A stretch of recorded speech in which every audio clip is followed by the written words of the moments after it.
오늘 말씀의 제목은 마태복음 19장 16절부터 22절의 말씀을 통해서 이제 부자 청년의 모습 속에 담겨진 의미라는 제목으로 이제 마지막으로 말씀을 전할까 합니다. 부자 청년의 모습 속에 담긴 의미.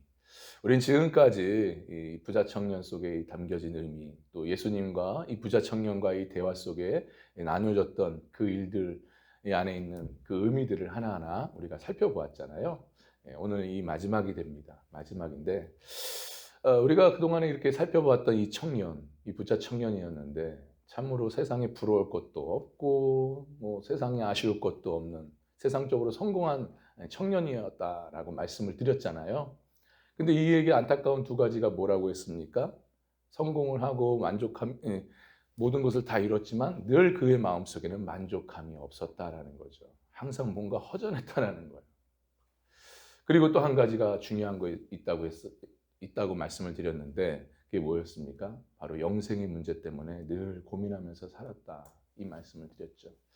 자, 그래서 결국 이 청년은 이 영생의 문제 해결하려고 이 고민 끝에 예수님을 찾아가서 예수님께 상담을 받습니다. 그래서 우리는 그것을 지금까지 우리가 쭉 그 담겨진 의미들을 우리가 살펴보았어요. 몇 가지로 살펴보았습니까? 총 4가지로 지금까지 살펴보았는데 무엇이 있다고 했죠? 첫 번째는 바로 청년이 내가 무슨 선한 일을 해야 영생을 얻습니까? 라는 고백이었죠. 이는 무슨 의미가 담겨져 있다고 말씀드렸습니까? 이것은 이 청년이 어떻게 보면은 예수님의 구원의 진리에 대해서 전혀 모르고 있다는 것을 의미한다라고 말씀을 드렸고요. 두 번째는 뭐였습니까? 예수님께서 오직 선한 분은 한 분이시다라는 이 말씀. 이것은 곧 사람이 선한 행위로서는 절대로 구원을 얻을 수 없다라는 거였죠. 그리고 세 번째는 뭡니까?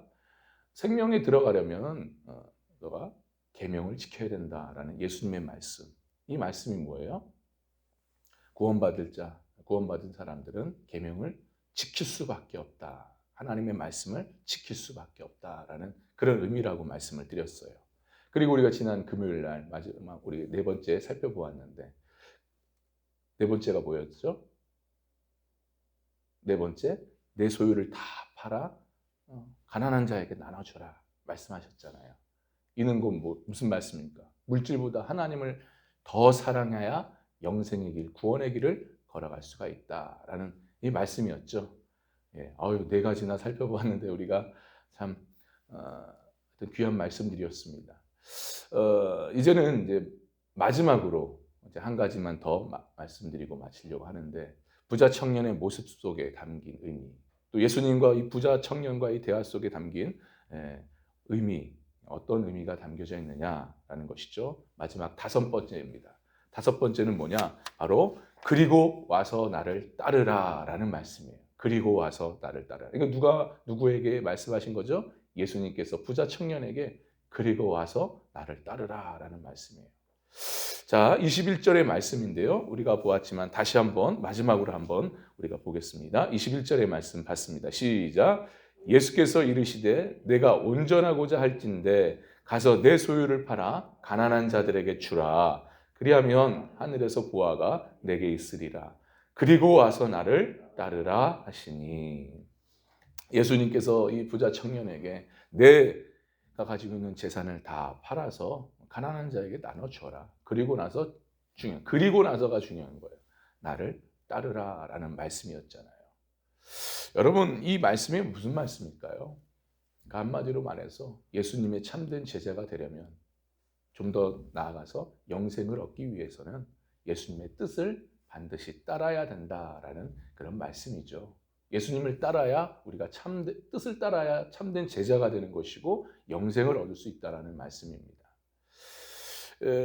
본문 21절에 예수님께서 이르시되 하면서 쭉 말씀하시면서 마지막에 하늘에서 보화가 내게 있으리라 하셨잖아요. 이 보화가 뭘까요?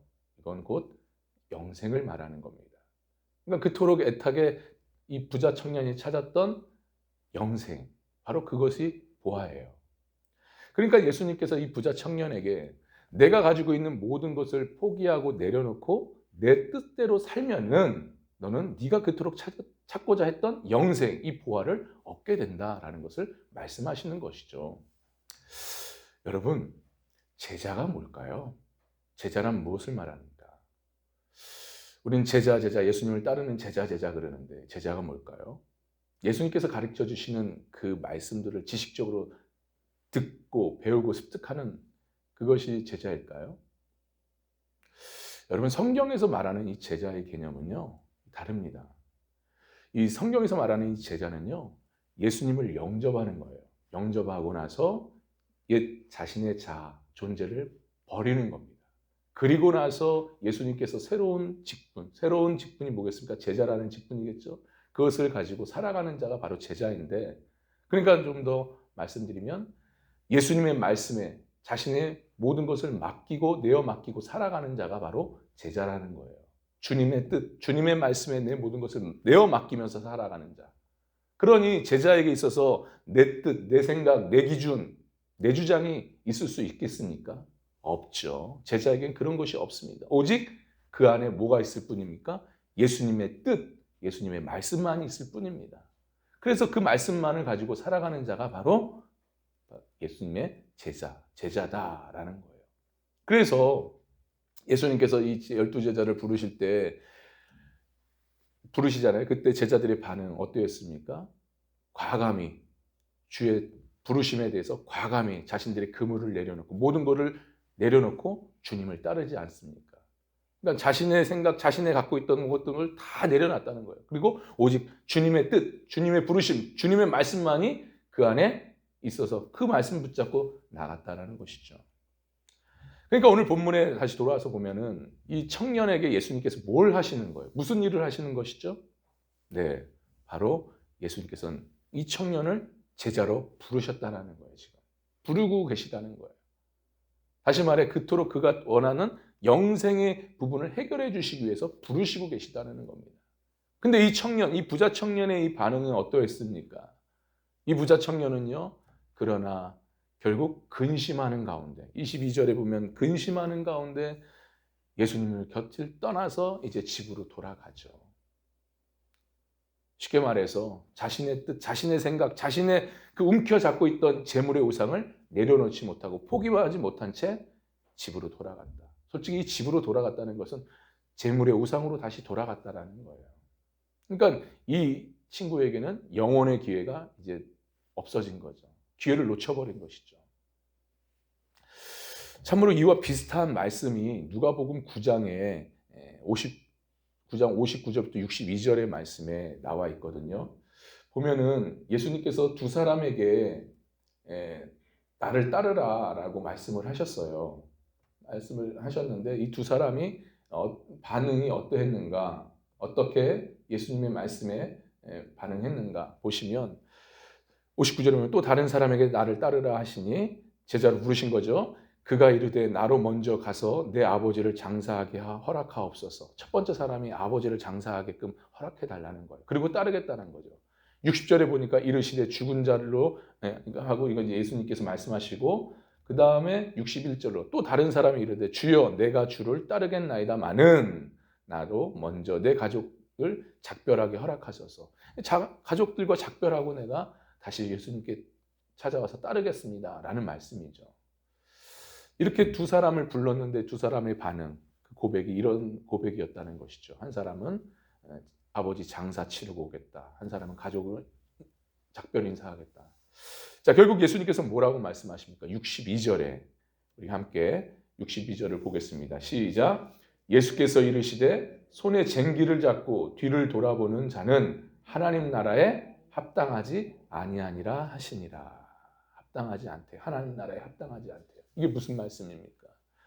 그러니까 내 삶의 목적, 내 삶의 이유, 내 삶의 의식 속에 있어서 하나님 말씀, 예수님의 말씀, 예수님의 뜻보다 자신의 생각, 자신의 뜻, 무엇보다도 움켜잡고 있는 자신의 우상이 뭐겠어요?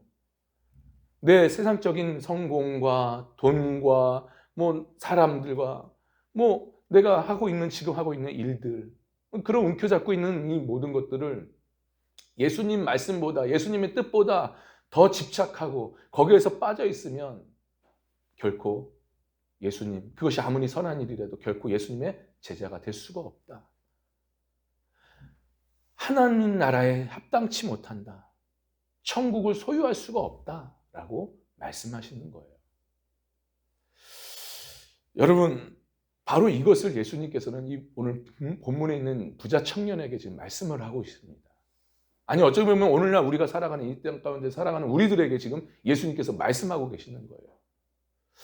여러분 어떠세요? 여러분은 정말 예수님의 말씀에 따라 예수님의 제자로서 지금 살아가고 계십니까?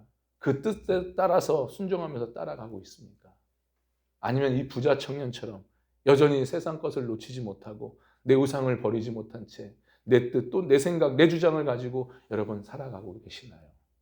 어떠시나요, 여러분? 어떻게 보면 우상과 하나님 사이에서 예수님의 말씀과 예수님의 뜻 사이에서 우리가 왔다 갔다 고민하면서 갈등하면서 머뭇거리고 계시는지 않나 싶습니다. 다시 말해 이스라엘 백성들이 그 갈멜산에서 바알신과 하나님과 사이에서 머뭇머뭇거리면서 있을 때 이 모습처럼 우리가 이 땅 가운데 지금 살아가고 있는 것이 아닌가 하는 마음이 듭니다. 여러분 어떠셔요? 이제는 여러분 분명히 결단할 때가 이르렀습니다. 반드시 이제 결단해야 됩니다. 왜요? 이제 주님이 오실 날이 머지 않았기 때문에. 여러분 주님이 어떻게 오신다고 했어요? 우리는 그때와 그 시를 알 수는 없지만 주님이 도적같이 오신다고 했어요. 언제 어느 때 오시는지 모른다고 했어요. 근데 중요한 것은 징조를 통해서 이제 곧 주님이 오신다라는 것을 우리가 알 수 있다라는 것이죠. 이제 점점 주님이 오실 날이 머지 않았는데 이런 때에 우리가 주님을 어떻게 맞이해야 됩니까? 우리는 심판의 주로 만나는 것이 아니라 재림의 주, 구원의 완성의 주로 우리는 만나야 돼요. 기쁨으로 만나야 됩니다. 그러기 위해서는 우리가 어떤 모습으로 서 있어야 됩니까? 예수님의 제자의 모습으로서, 예수님의 뜻에 따라서 살아가는 예수님의 제자의 모습으로서 주님을 만나야 됩니다. 그렇게 만날 수 있길 간절히 바랍니다. 그러기 위해서는 우리가 제일 먼저 해야 될 일은 내가 움켜잡고 있는 내 모든 우상과 같은 것들을 버리셔야 돼요. 그것이 사람이 됐든 그것이 돈이 됐든 세상의 성공이 됐든 간에 과감없이 버려야 됩니다. 내려놓고 이젠 주님의 뜻만, 참된 제자로서 주님의 뜻만 내 삶 가운데 세워서 그 뜻에 따라서 살아가는 우리가 되어야 될 줄 믿습니다. 그렇게 우리가 제자로서의 삶을 살아감을 통해서 이제 천국길, 영생의 길, 그리고 주님을 기쁘게 만날 수 있는 우리의 모습이 되어야 될 줄 믿습니다. 그런 은혜가 저와 여러분에게 있기를 주님의 이름으로 간절히 축원합니다. 축원합니다.